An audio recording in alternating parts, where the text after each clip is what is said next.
Welcome to the Ages of Rock podcast with your hosts, Bill Algie, Dennis Talbot, and Alan Tate. We are three guys who have one thing in common, a love of rock and roll. Our goal is to talk about all things rock. We hope you find this show intriguing, funny, and occasionally highly opinionated. Enjoy! Welcome to the Ages of Rock podcast. It's Dennis, Alan, our special guest, Olympic Judo silver medalist, Jason Morris. And that's how isn't that how they introduce you? It's like not like I guess the Olympics isn't quite like the WWE, right? It's not like a big thing like that when you first come out. Fireworks. Yeah, no fireworks. They don't do the smoke and the fire and the. God, that would be so cool. They should do that for all U.S. Olympians. That's how it should be. Whatever. Anyway, so tonight we are going to go right into our album review. I don't think there's much going on really. The Rock and Roll Hall of Fame did come out with their list of shitheads and rock artists that are possible to get in. So we'll talk about that on a different show because otherwise it'll be an hour's worth of people griping. So bitching and moaning bitching and moaning. So we don't want to do that to our buddy Jason. Anyway. So we gave him enough grief before the show started. We did actually. We've been on here for like 20 minutes, just 22 minutes. I have no idea why I signed seconds. up for this. He's like, I don't have any idea why I signed up for this. Hey, it was glorious. I miss you guys. Cool, man. That's good. We miss you too. All right, so Jason, talk a little bit before we get into the record. We're going to review one of Jason's favorite records. So we'll let him talk about that a little bit. But talk a little bit about yourself, what you got going on. I know you're in Schenectady, New York. So talk a little bit about what all is going on there at the dojo. Well, basically, I run the Jason Morris Judo Center in our town's actually called Glenville, and it's near Schenectady, which is near Albany, upstate New York. And we've created, I think we've had 8 Olympians out of our place. I myself have was fortunate enough to be part of 5 Olympics. I was competed in 4 and coached in 1. You know, this COVID thing has been brutal for us, just like everyone else. So we've, kind of been on and off and open quietly. But, we're also a pro sport because, the Olympic Judo Tour is ongoing now. So we're allowed to train for that, right? Because it's just like tennis. The Australian Open is going right now. They just had the Super Bowl. They did the NFL season. Soccer's going. I mean, all these things are going. So we're no different than that. But it's been a huge challenge to keep the doors open, just like everyone. It's hard to promote your business because everyone's freaked out, and rightly so or not rightly so, right? I respect everybody's opinion on this virus thing because it's like dealing with a death, right? Some people react in lots of different ways. Full respect to however you react to this. So it's been a challenge, but we're still alive. In fact, actually, this is not that you guys care, but I own a bigger building. Like the judo part is a section. We opened a pickleball court. You guys ever hear of pickleball? Oh, yeah, that's pretty popular. Yeah. So it's going pretty well right now. So I used to rent to a gymnastics / cheer facility, and they went belly up because of COVID. So I've had extra space just sitting there doing nothing. And I'm a tennis guy also. And one of my tennis buddies suggested, hey man, why don't you make that into a pickleball court? Thought about it, investigated it, and we did it. And we have members and it's going. Wow, that's cool. And it's really good during COVID because, there's the tennis, the pickleball thing, you're separated. The way we have an entrance and then you exit out the court so that people don't cross. So people are comfortable with, and a lot of these people are a little older, even older than us, if that's possible. No, but that makes me feel better. Yeah. So and I actually tried it. I'm a tennis guy, and usually the pickleball people are on the tennis courts, and they don't, the people that I've seen don't make it look that fun. But when I tried it and seen some of these guys over here and ladies, wow, it is a lot of fun. So we're also a pickleball place now. Cool. Yeah, it's big. One of my friends that I went to high school with, they were playing that up at Christmas Lake Village. It's a big thing, pickleball now. And I'm like, what the fuck is pickleball? Yeah. She explained it to me, like, okay. Would you guys believe Ball that? doesn't like even tennis look like light. a pickle. It's like tennis light. Yeah. Yeah. But would you guys believe that pickleball, according to the pickleball people, is the fastest growing sport in this country? I would believe that. I've heard that. I've actually heard that before. Yeah, I'm not surprised. They play it at our church gym. There's like a pickleball league. Yeah. Yeah. Pretty interesting. So that's my story. Cool. All right. So let's talk to us about UFO, the wild, the willing, and the innocent. Why did you pick this record? Well, I've been, unlike you fellas, I've been a UFO guy since I was listening to music. And for whatever reason, I think this record was my first introduction to the band. And have you guys listened to any of it yet? Yes, all of it. Okay. Oh yeah, we all listen to it. Yeah. Okay. So the production is really, really smooth for 1981. And at the back. Oh, interesting. So you got to get used to Phil Mogg's voice. It's just kind of a acquired taste, but if you like it, you're gonna like it because it's good hard rock. It's not over the top. Good melodies, good hooks. For this particular album, I must have played this. I don't need the record or anything to think about this, and even I haven't listened to it in a while, but I must have played this. I don't know, 5,000 times. Oh wow. Yeah. Now, and then so this was my first, and then when I think we're all in the same age, so 81 would have put us at about 13 or 14. I think I picked this up later on. You were 10? Alan's a baby. I was 11 actually. Okay, so you're the baby of the group? Yeah. That's the story of my life. I'm 67. What are you guys? You're not 67. No, I was born in 67. I'm Oh, 65, I was like, so I'm a dude, little older. If you're 67, the judo thing is working because you look really good. No, I was born in 65, so I'm 65? I was 66. Yeah. Yeah, so we're close. We're of similar right. time frame, ages and stages when we started getting into this kind of stuff. Yeah. So I must have, got into this a little bit after this came out. It's not like it came out and I went out and got it because I had no idea what a UFO was, right? I just saw this cover, right, in the discount bins. And this is this is my original album that I had and played, and I take care of my stuff. But I must have played this to death. And then after I got this, I ran it backwards. Now the album before this is fantastic. I think it's called No Place to Run. You keep running it back. And then the first two albums are kind of weird. I wouldn't to get into the UFO. I definitely would suggest this record to start off with this one, in my opinion. Let me ask you a question. Sure. You said something earlier about having to get used to Phil Mogg's voice. Is he the original singer, or did he come in on that album? No, he's one of the original guys. Okay, yeah. Not being a UFO fan, when you threw that out there, I thought maybe it was like he's the Sammy Hagar to the David Lee Roth replacement or something like that. No, that makes sense. But that's a good analogy, though, the David Lee Roth thing, right? I mean, he's an acquired taste for anybody. So, but if you like the music and if you like his voice, then you're going to like Van Halen. There's no question. I don't care if you're a Roth fan or not. But if you can handle his voice, you're going to like that music because it's so good, in my opinion. So UFO started. So on this record, then I'm assuming it's Phil Mogg, Andy Parker, Neil Carter, Vinnie Moore, and Rob DeLuca. Is that right? It's Phil Mogg, Pete Way. Oh, Pete Way. That's right. That's right. Phil Chapman. This is the Chapman years. And okay.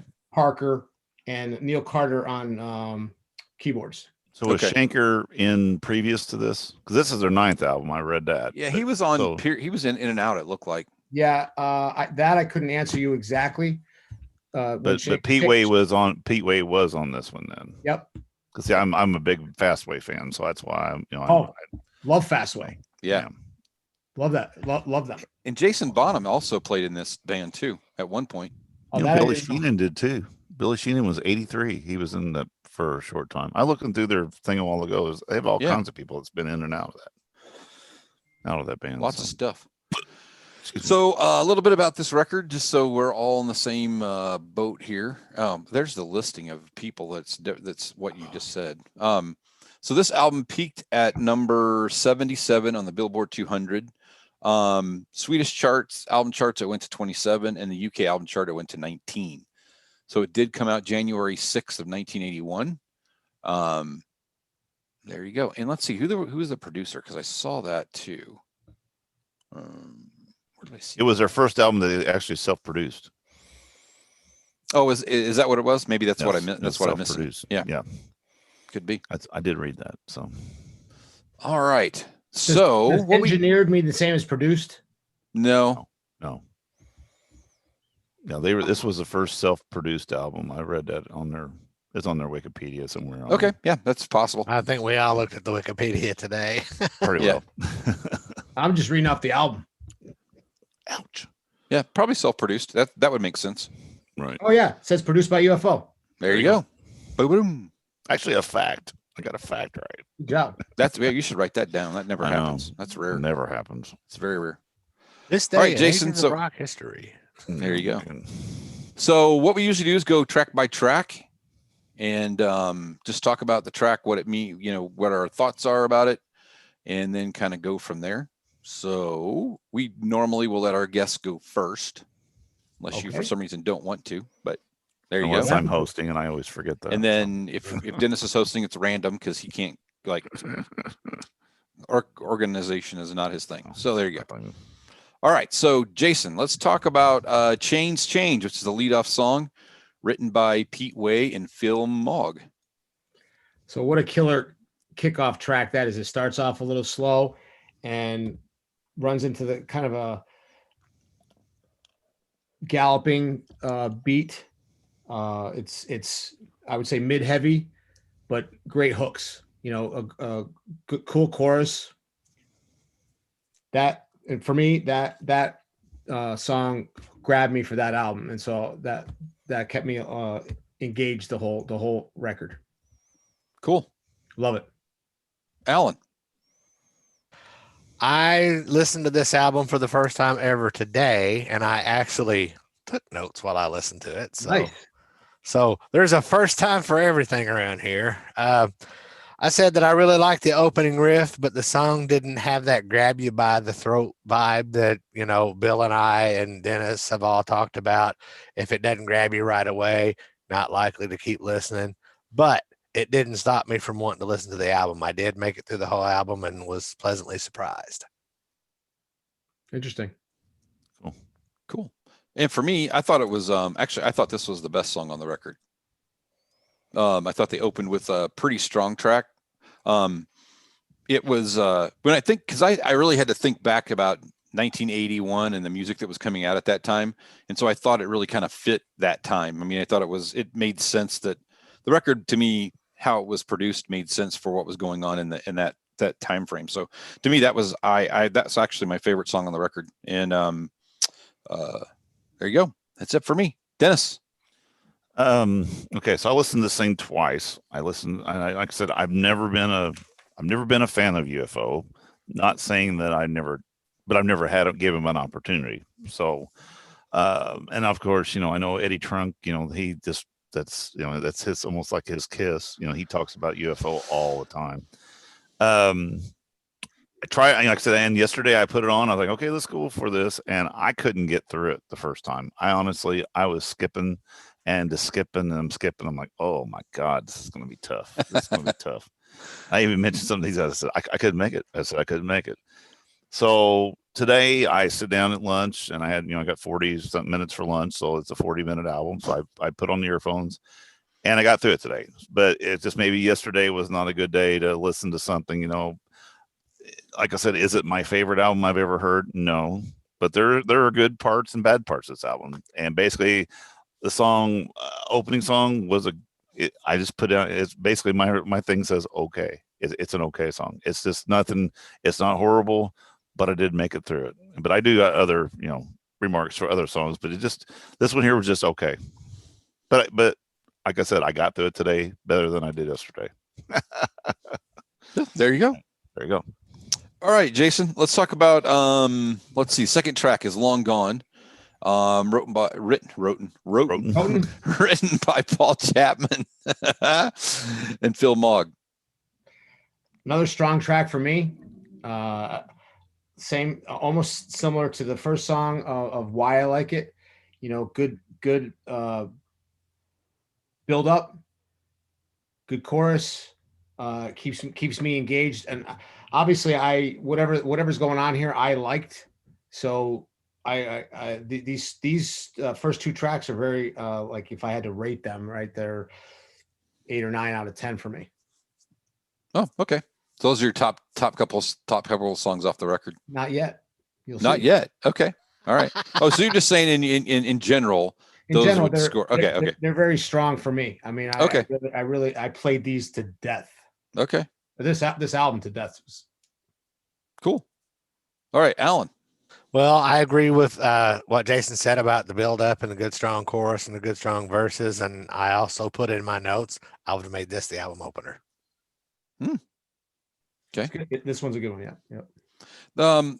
What I couldn't figure out about this record once I started listening to it, and I listened to it a couple times, is, and now that I know that it's self-produced, I get it, but I didn't get it before.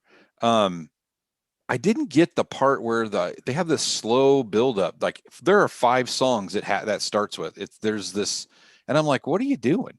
And then like this song, the note I wrote was, great song once it gets going, but it's like you have to sit through this little thing, and there's like I said, there's like 4 or 5 songs like that. I think that's called a prelude.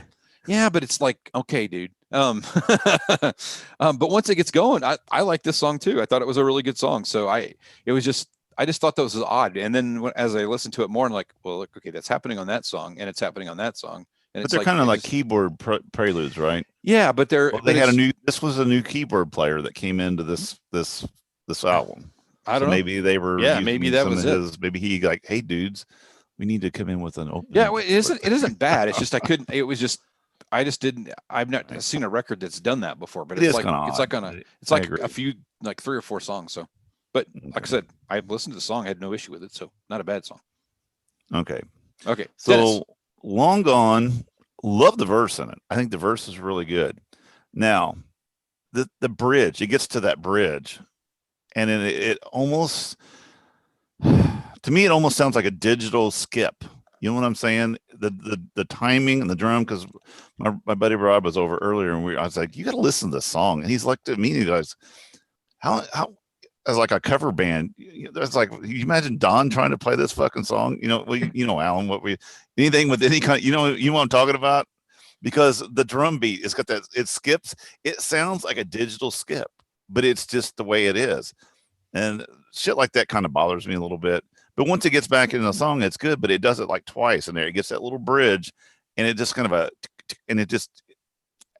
it's really odd. And maybe it's just because I'm a musician and I just find it kind of weird. I don't quite get it, but the rest of the song's decent. All right. Song number 3. Oh, actually, that was Alan got it because he's laughing his ass off. He had to mute him. He's like, "Oh, I don't know what I'm talking about." That was actually the flip side to the second single that was released. The second single that was released off this record was "Lonely Heart," right? And that "Long Gone" was the flip side. So that's fine. Okay, just for some more tidbits of information. All right, this is the title track, which is number 3 on the record. "The Wild, the Willing, and the Innocent." Another song by Paul Chapman and Phil Mogg. So in the beginning, for me, this was the highlight. I loved everything about this song. This is one of those songs that put the needle back on, let it run through, put it back on, let it run through, and then crank it. I loved the build up again with the, like you said, the slow and then the build up. I love it when songs do that anyways. And I love the chorus. It's very memorable. So for me, this is a, 9.5 out of 10 type song. And Cool. in the beginning of the when I was listening to this, that was the highlight. But I've since, when time goes on, you play the heck out of a song, then maybe some of the others kind of rise up on your chart. Yeah, makes sense. Alan. This song did not stand out to me at all. I didn't connect with it at all. If they had left it off the album, okay. Sorry. That's okay. I mean, it's That's what's awesome about this, dude. It all isn't roses. You know what I'm saying? Yeah. Can't like everything. Yeah. So for me, this song was one that when I listened to it, I had to listen to this song a couple of times because I just wasn't, honest to God, had trouble connecting with it too. But once I listened to it a few times, I did find that I liked the song. So out of the first three songs, I would rate it the third. I mean, out of the first three for sure, but not a bad song, but it just took me a little while to get used to it. And I think it's because it's a band I've never listened to before and have not heard any of their other music. So I don't really have anything to connect to. So I kind of thought that after I listened to it, that maybe it's a grower, not a shower. I think UFO is that. It's something you kind of got into, and then you have to get into, and they have just a massive catalog. Yeah. So there's a lot there to unpack. Yeah, makes sense. Dennis. And like I said, there's other UFO songs that I do like. They're popular ones that that I do know. And to me, I mean, all I put down on here was it's okay. And I agree with Bill. It wasn't like it's spectacular, but the thing is not being a huge fan of them and not knowing their catalog as much as just the hits, and like I said, it may be something I have to listen to a few more times, but just for the two times that I did listen to it, it didn't grab me by the balls or anything, but it's not a bad song. It's just okay. All right. This is the last song on side one, which is It's Killing Me. Written by Pete Way and Phil Moog. It was not that wasn't the singer. So Jason, what are your thoughts? So this one is it's okay. I mean, often I would skip over this song. It's a little slow for me. The UFO is not a ballad good band. I mean, because the ballads, in my opinion, are strong with bands with really, really strong, good singers. That's what comes out in a ballad, even if it's a heavier ballad. Like, I don't know are you guys familiar with the band called Dream Evil? I've heard of them. Mm-hmm. So they have a ballad that it's pretty heavy, but it's a ballad, but the singer is so good that it stands out. And so you put it in your playlist. So my point is that I don't need to hear Phil Moog sing ballads. Yeah. So it's just okay. I can get through it, but it's okay. So maybe 6 out of 10 for me. Oh, okay. All right. Alan. For me, the song was one of those, it's an okay song, but I really did dig the chorus. Yeah. For me, it was one of those songs that actually, I really liked this song. I thought once it got going, I thought it had a really cool groove. And it really kind of had a groove to it. I really thought, I kind of found myself kind of listening to it and bobbed my head a little bit. So yeah, and that groove was mostly for me in the chorus. Yeah. So I actually thought it was, it's funny. That's why we do this, right? Everybody comes and listens with different ears and from different perspectives. Actually, I thought that was one of the better songs on the record. So it's just where you're at. All right, Dennis. And for me, I basically said too, it's a decent ballad, and I didn't hate it. Actually, and like you, I'm kind of like, after these first three songs, I'm listening to it, and I was eating lunch. I'm like going, that's not a bad ballad. It's decent. It's a good song. So it didn't turn me off, didn't turn me on. It was a good listen. But I liked it better than some of the other songs I heard on the first side. So there you go. All right. Well, let's flip that sucker over. Go to side two. Flippy. We're going to start side two out with Making Moves, which is another Paul Chapman and Phil Moog song. So there you go. Jason, you're up, man. So I wanted to comment on your the fact that being different is so cool. And so you guys all like that song better than I did. I just, that's the show that I gave to you guys that I did with the Pete Pardo with Ed guy. Mm-hmm. Our ranking was completely different. It was almost reverse. That's He crazy. liked, and that's what's and it made it, for me, it made it extra cool because I love the contrarian differences. That's what makes it cool. So we can debate and discuss as opposed to, yeah, I like it too. All right, great. I like it. For me, it's way more interesting and entertaining when we differ. And that's what's so super cool. You guys already know this. You say this almost every program, right? I mean, that's what's super cool about music. It's so personal to everyone's ear. Everyone hears everything differently. So to making moves, love it. Again, it's got the build. It's got a really good beat. It grabs me. This is one of those songs that, along with Long Gone and the Change Now, I just crank and it really resonates with me. So another 9 out of 10 for me. Cool. Alan. Well, I wrote down in my notes that the intro was cool, but it didn't fit the song. But now hearing you talk about, the keyboard player being the new guy or whatever, it kind of makes sense why there's these intros in there. Overall, I thought the song was okay. I mean, I really, really did dig the guitar lead, So there's that. Yeah, my thing would be this: cut off the first 7 seconds and start where you start, and it's a totally different song. You just get something completely different out of it. I did like the song. It's that whole beginning thing. It's like, stop, stop it. Right, Dennis. Okay, this is my favorite song on the album. Nice. There we go. And like I said, it's a good opener. This is a good opening for the second side. I'm glad that they did put it at the front part. I agree 100% with Bill. Cut off those first few seconds because I said, "Hey, Rod, you got to hear this. This is my favorite song on the album." And it starts out with that fucking keyboard again, and I'm like, "Hold on, just give it a second." Okay, now it's gonna. But it's a good. I mean, to be honest, it's a really great. It's a great '80s type record or song. It's got that and the guitar lick and it just the rhythm part of it. It's got a good guitar sound and a good guitar lick. It's just a well put together song once you get past that first intro. But yeah, this is my favorite song on the album. So, dude, all right, everything. Song number 6, second song on the second side, "Lonely Heart," which actually was the second release. Yep. From the record, which had Long Gone on the flip side. So another Chapman. Well, this was a this one actually hit charted though, wasn't it? Or better than the. I think this was the highest charting one on the Wikipedia thing. I think this was the highest chart of the album of singles, but I may be wrong.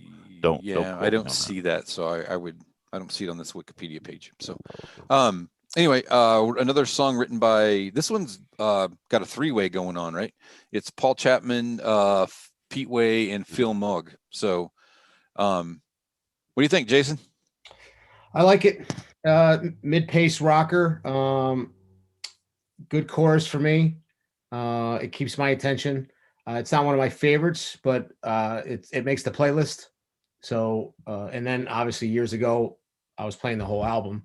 So I have a lot of good history with that. Maybe it's a 7 out of 10 for me, but I do like it.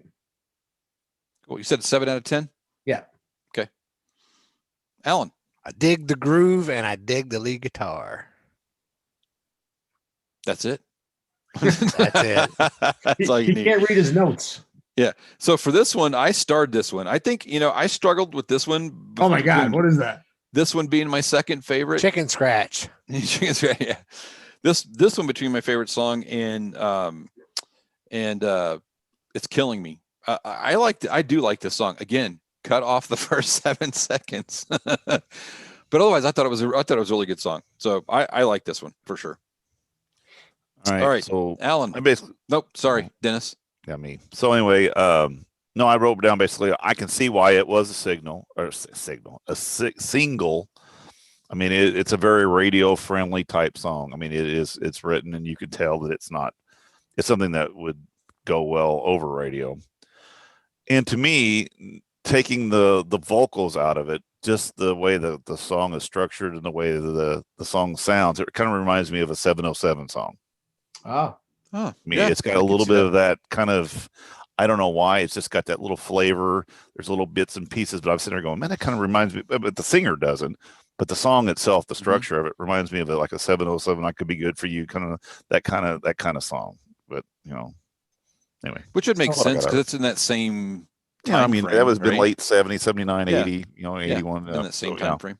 So how is it 707 and you're familiar with them and not UFO? See, that's kind of weird. We're Todd Howard fans. Todd Howarth. But no, I was a 707 fan before I even knew who Todd Howarth was. I remember going to the roller skating rink, and that song "I Could Be Good for You" was on it. I mean, I just fucking loved that song. I loved the guitar part in it. And from there, they were on Saturday Night, or not Saturday Night Live, Don Kirshner's rock concert, Midnight Special. They were on there, doing that song and a few other. So I've been, and then of course Megaforce came in. I've just, and there again, a lot of people aren't 707 fans, or don't even know who the hell they are. Kind of like UFO. It's just, it's what you grow up with, what you're exposed to, what's familiar. Yeah. So, but that, I mean, it is one of those things, it's just one of those things I happen to come across, but that song does kind of remind me of something that 707 would have did. So, All right. This next song is number 7, next to last song off the record. And it is Couldn't Get It Right, which is the first single. And Jason, maybe you can help us out with this. The flip side of that single was Hot and Ready, which is not on this record. Do you know that song? Oh, yeah. What is it from? Do you know off the top of your head? No. Was it off a record prior to this, or was it a record after this? No, it's prior. I think it's prior. Okay. I think it's what's off it called? Hot and Ready? Yeah. Hot and Ready. I think it's off of Force It, I think. Okay. Not sure, but it's before. Okay. We'll let Dennis look that up while you give your review. Another good song, a good pace for me. It falls into the Lonely Heart feel for me. I like the chorus. Again, it's not one of the highlights for me, but it's still a good 7 out of 10. Okay. And it flows and makes the playlist. Makes the playlist. There you go. Did you find anything, Dennis? No, I can't find Hot and Ready. Okay, there you go. Yeah, that's what she said. Maybe it's just the B-side on a 45. Could be because I don't see it. I've even put in Hot Ready. Let me put in UFO first. I tried it afterwards, and it comes up nothing. It keeps coming up with Little Caesar's Pizza. It does. The Little Caesar guy's picture. No, I got UFO Buster Radio and W Ron FM search. It's nothing. Interesting. Weird. Yeah. Anyway, for me, this song was. Hey, can I talk about it? Oh, sorry, Alan. Yes, you can. Please do. Let him talk first. The very first note that I put on this song was meh. And then as I listened to the song further, I wrote down not terrible. And then at the end, I wrote down grew on me towards the end. So I'm sure this is one of those songs that if I listened to it more than once, I would probably start liking the song. So I'm not going to totally criticize it and shit on it like it was a Def Leppard song. An early Def Leppard song. That Hot and Ready song was off of I believe it's a 78 release called Obsession. Oh, okay. There you go. Another interesting. Hey, Bill, it's your turn. Okay. Hey, thanks. I'll go now. I didn't write anything about this song, so I'm not sure if it just must have been okay because I don't have anything written down. That's the only one I don't have anything written down for. So I don't know what happened. Actually, I listened to this at work today and I took notes, and my Post-it note with it is on my keyboard. So I had to go home and listen to them again and write some other notes. I was like, I got a plan. I wrote this stuff down. I feel pretty good. Left it at work. To be honest with you, I cannot comment on this song because I don't have my note. So there you go. Dennis? Well, at first I thought it might be a cover song. I was a little disappointed that it wasn't. Huh. Interesting. All right. So couldn't get it right. This is interesting. So as I'm listening to this, there's a guitar riff in the very kind of throughout the song. It's kind of a dun dun dun dun dun dun dun. It's a kind of odd riff, and all of a sudden, then all I could think about was Panama. You know, dun dun dun dun dun dun dun. It has that kind of Panama feel, and I don't know why. It just and then every time I heard it, that's all I could hear was that Panama thing. So I had, of course, Rob was over, and I said, "Listen to this. Tell me what song do you think this sounds like?" And as soon as it starts, he goes, "That's Midnight Blue. That's Lou Gramm." Oh, that's now, and it's all I could hear after that. Panama was gone, and now all I could hear was Midnight Blue. And I'm like going, son of a bitch. I said, you can't hear Panama anymore. He goes, I couldn't hear it anyway. I said, all I could hear is fucking Lou Gramm. He's singing along with it. It actually kind of fits. And then he said, too, then when it gets into the kind of the chorusy part, it's kind of Cheap Trickies, too. It's got a little Cheap Trick vibe to it. So it's kind of odd. It's funny how that is. People you hear a riff, and it reminds me of Panama. Rod hears it, and it's Midnight Blue, and then as soon as he says that, I'm like, well, fuck yeah, that's exactly what that is. So yeah, when you hear that song, think about Lou Gramm's Midnight Blue, and it's like it almost sounds exact. It's crazy. Wow. So I guess Foreigner, Lou Gramm, and Eddie Van Halen are fans of UFO. I guess. Could be. Song came out before those songs. Exactly. You never know. So anyway, it's kind of interesting. But yeah, it's just kind of got some different groove sound. You know, it's got a little bit of everything into it. Yeah. Not a bad song though. All right, this is the last song on the record. Okay. Profession of Violence, written by Paul Chapman and Phil Mogg.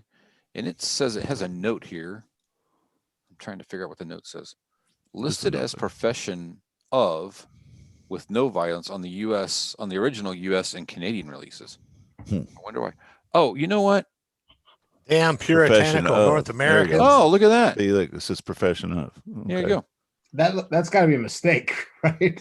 Yeah, that's probably a mistake record. Well, right there. Well, that's a Canadian. I would be willing to bet that was insisted upon by the record label because of violence. The word violence. It was the early '80s, and North America is still even today. It's still somewhat puritanical, right? Especially in the '80s, you know. Yeah, I betcha. So that record you have is either the original US or the Canadian version, because I would even be willing to bet Dennis's record collection on it. Curacao. No, it's Los Angeles. It's California. Yeah, it's the US version. Yeah, so it's the US version. Yeah. Yeah. Cool. Huh. Actually, it says here too the Japanese CD edition bonus track is Hot and Ready. Huh. Which is written by Michael Schenker and Phil Mogg. So it'd been an earlier song. Yeah. All right. So let's go back to Profession of Violence. Okay. Jason. Skip.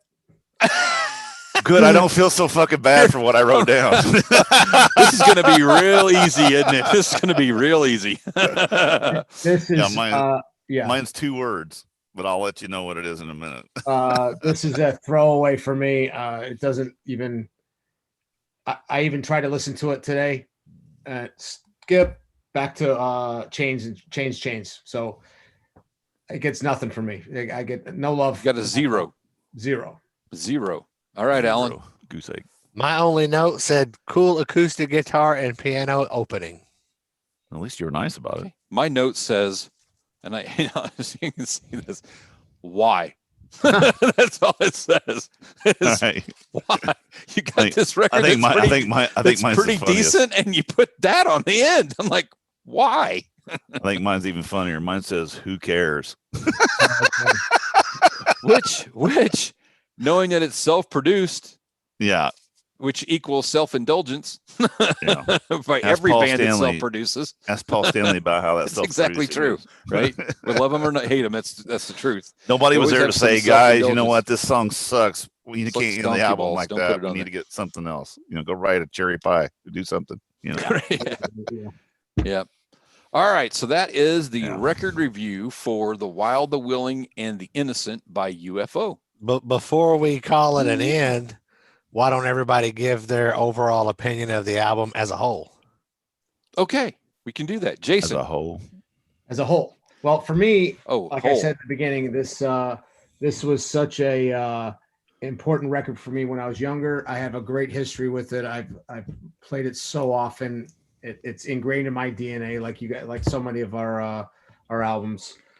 And like the only one skip song is that one. In fact, I forgot that even existed because I'm a playlist guy.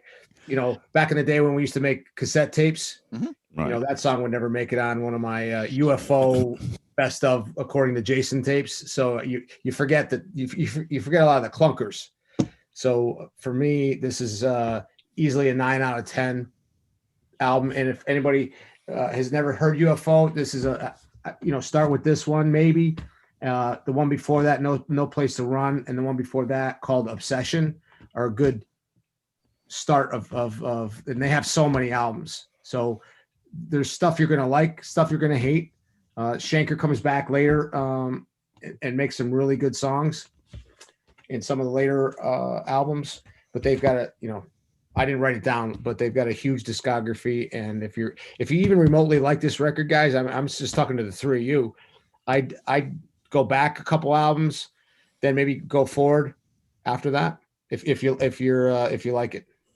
Okay, Alan. Well, overall, I really dig the guitar work in this on the whole album, except for that very last song, track number 8. Nope.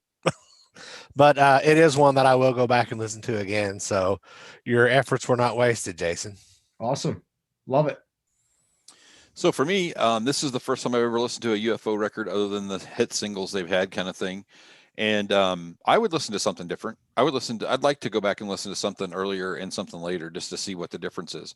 And maybe this being a self-titled thing, a self-produced, maybe what kind of holds it back a little bit from being a fantastic record, at least for me. I get that you think it's like you like it a lot, so no problem there. But yeah, okay, Dennis, what do you got? In the same way with you, so this was my first time to get through a UFO album. Like I said, my first run through was not very pleasurable, but the second time wasn't near as bad, and enjoyed some of it. So I think it's one of those ones where it would take a few more listens. Is it something and I do like their some of their other their popular songs. The album that I do own is the Strangers in the Night live album, and it's the new deluxe edition. I haven't got to listen to it. Of course, Lights Out, Rock Bottom, those are songs that we already know. Actually, there's 3 UFO songs I know. I forgot Rock Bottom. Yeah.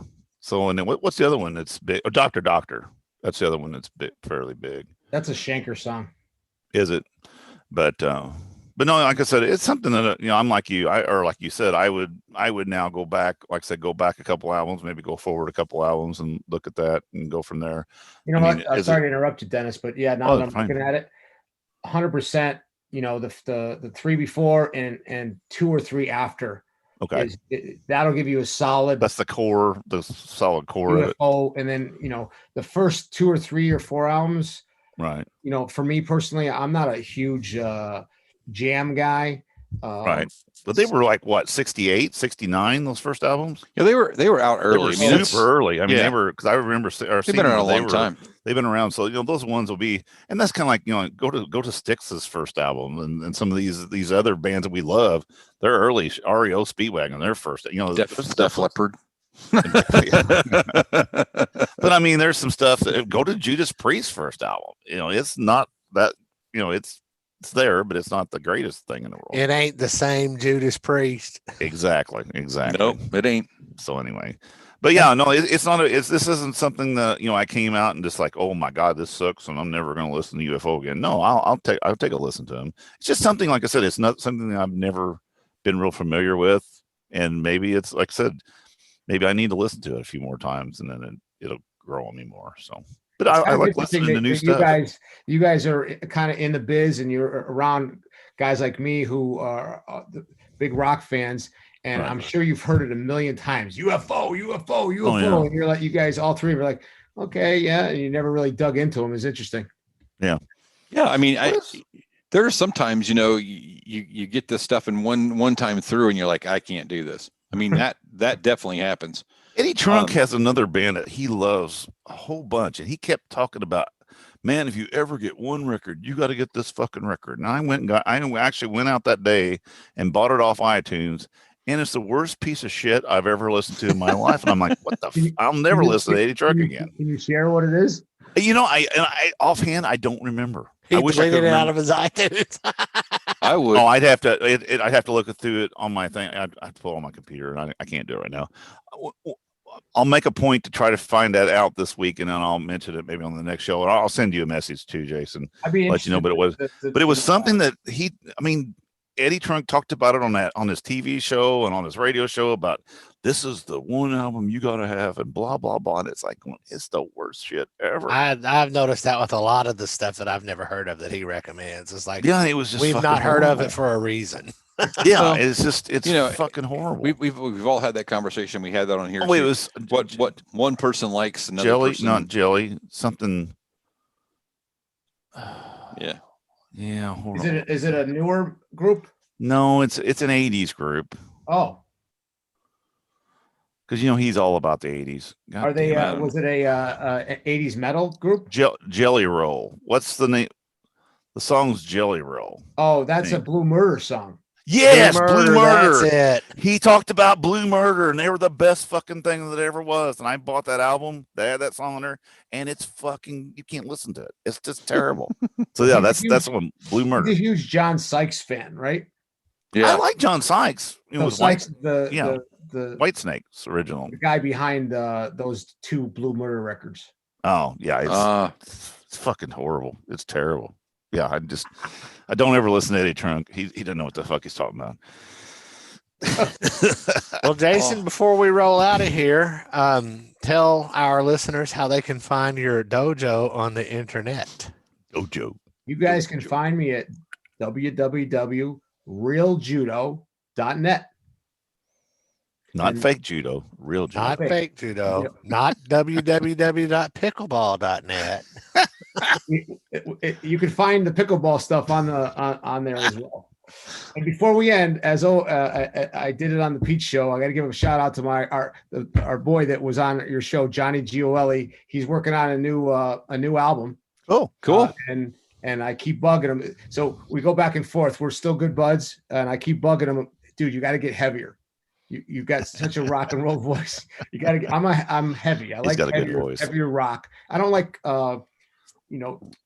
extreme. I'm not a thrash or doom or those Screamo kind of thing. No, screamo is the worst for me.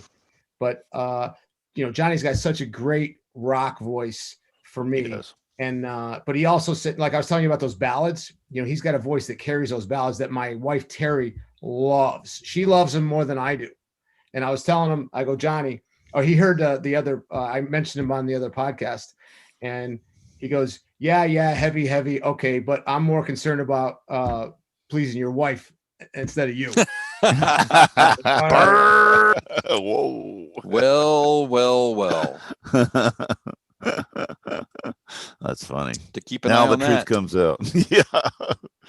You get his judo. He gonna get some judo Yeah. up in there. Yeah. Olympic silver medal. Yeah. That's all you got to say. You fucking do it. Thanks, man, for being on the show. Thanks for having me, guys. Yeah, I miss glad you to see guys. you. Hopefully we'll do this again sometime. Hope to see Oh, you. absolutely, because we got Yeah, another one we're going to have you on for in November. So Okay, Oh, I'm in. that's right. The fuck, Dennis man? is like, You- what? And I lost my screen again. There you go. I got it. You That's guys right. know You're that not album, accepting. right? Say What's that? again. You guys know that album, the one. No, I haven't told him which one it is yet. Oh, Yeah. you In have, November? No. but you That's know a that, long right, time. Alan? Yeah, I'll let you guys know later. All right. Anyway, y'all know the drill. Go to agesofrock.com, find our past episodes and social media links. And until next time, peace out.